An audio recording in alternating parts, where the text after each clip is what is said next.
Good morning. A reading from the 1985 poem From the Republic of Conscience by the late Schafer Haney. Selections from parts 1 and 3. When I landed in the Republic of Conscience, it was so noiseless when the engine stopped. I could hear a curlew high above the runway. No porters, no interpreter, no taxi. You carried your own burden, and very soon your symptoms of creeping privilege disappeared. I came back from that frugal republic with my 2 arms the one length, the customs woman having insisted my allowance was myself. The old man in immigration rose and gazed into my face and said that was official recognition that I was now a dual citizen. He therefore desired me when I got home to consider myself a representative and to speak on their behalf in my own tongue. Their embassies, he said, were everywhere, but operated independently, and no ambassador would ever be relieved. Wisdom and service. Wisdom and service. I visited Harvard for the first time in February 2011. My brother, a Division I tennis player, had traveled to New England to play Harvard and Brown, and my family drove to Boston to support the team. Most of our time here was spent at the tennis center, but my parents brought me across the river to add to my growing collection of T-shirts with bolded college names. The closest we ever got to the hallowed halls of Harvard on that trip was the corner of Massachusetts Avenue and Plimpton Street. Upon exiting the Harvard bookstore, I was taken aback by the words emblazoned upon Harvard's gates, "Enter to grow in wisdom." I pulled out my digital camera and snapped a shot of the words in case I never saw them again. Little did I know that 8 years later I'd be graduating from Harvard College with a degree in history and a collection of memories and friends that could fill the volumes of Widener Library. That I would walk through Dexter Gate every day of most of my Harvard career, and that the gate has a message for those who view it from the other direction. Depart to serve better thy country and thy kind. I can't help but believe that the twin charges of Dexter Gate are Harvard's unofficial instruction manual.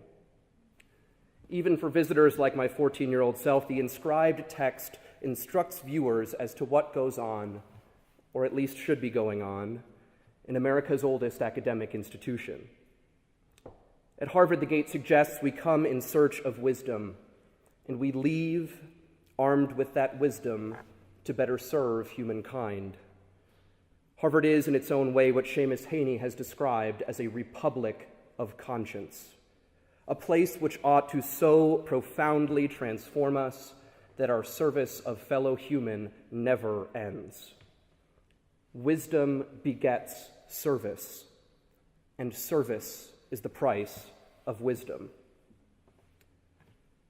Now, whether you've been a member of the Harvard community for 4 weeks or 4 decades, though, you know that we too often become so mired in the mundane that wisdom and service become our aspirations and prayer intentions, but not our lived realities.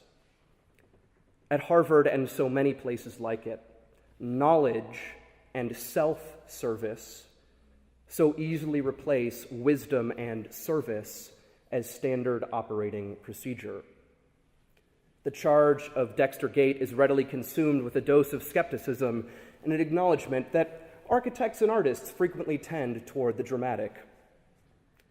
Who needs to think about wisdom and service when there are emails to send, projects to complete, dollars to deposit? Who reads instruction manuals anyway?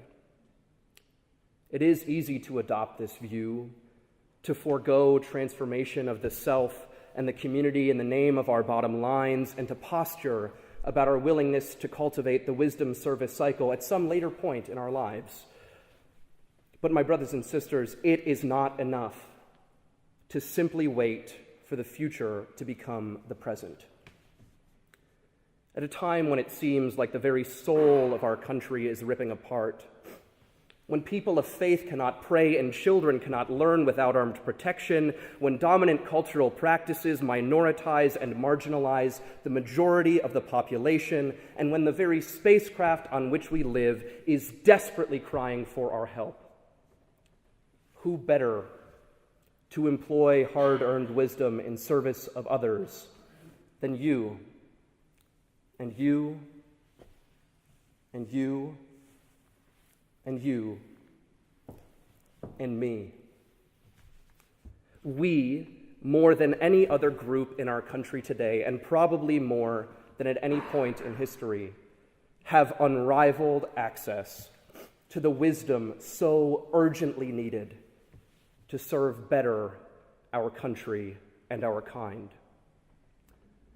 The great triumphant stories of the world's religious traditions and social movements are marked by those who chose wisdom and service, and in so doing, profoundly transformed their world. Now, the choice is ours. If not us, who? If not now, when? May the great Creator give each of us the will to be wise and the strength to serve. Let the church say, amen.